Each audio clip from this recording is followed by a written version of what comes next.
పశ్చిమ గోదావరి జిల్లా భీమవరంలో రేషన్ పంపిణీని రాష్ట్ర పీఎస్సీ చైర్మన్ రామాంజనేయులు ప్రారంభించారు.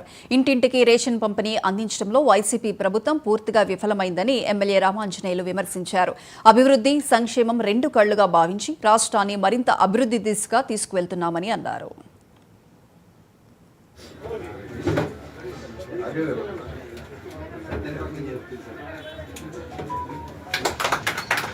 మీకు ఇంటి వద్దకే రేషన్ ఇస్తాము, మా వెహికల్ వచ్చి మీకు ఇస్తుంది అని చెప్పి ఏర్పాటు చేశారు. ఆ సిస్టమ్ ఫెయిల్ అయ్యింది. ఎందుకు ఫెయిల్ అయిందంటే ఏదో ఒక టైంలో వచ్చి ఒక వీధిలో ఒక చెట్టు కింద ఆపి వ్యాను అది సైరన్ కూస్తే వచ్చి పట్టుకెళ్ళాలి. కానీ ఆ టైంలో మీరు ఉండరు, వేరే చోటకి వెళ్తారు, మళ్ళీ ఎవరిని అడగాలో తెలియదు. ఇది సిస్టమ్ ఫెయిల్ అయిందనే ఉద్దేశంతో మన రాష్ట్ర ప్రభుత్వం, మన ముఖ్యమంత్రి నారా చంద్రబాబు నాయుడు గారు, మన ఉప ముఖ్యమంత్రి కళ్యాణ్ గారు మంచి ఆలోచన చేసి రేషన్ డిపోల వద్దే మీకు సరుకులు ఇచ్చే ఏర్పాటు చేశారు.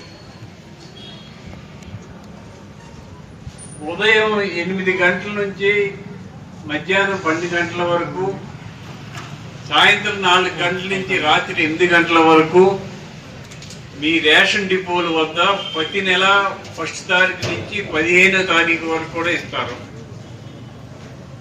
మీరు 15 రోజుల్లో ఏ రోజు వీలైతే ఆ రోజు, ఏ టైం వీలైతే ఆ టైంలో మీరు సరుకులు తెచ్చుకునే అవకాశం కల్పించారు.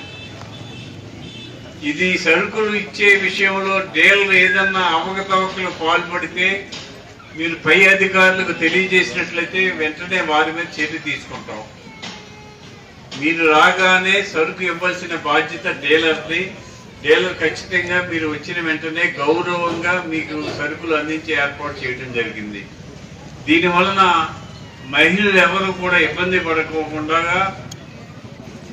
సరుకులు ఎప్పుడు కావాలంటే అప్పుడు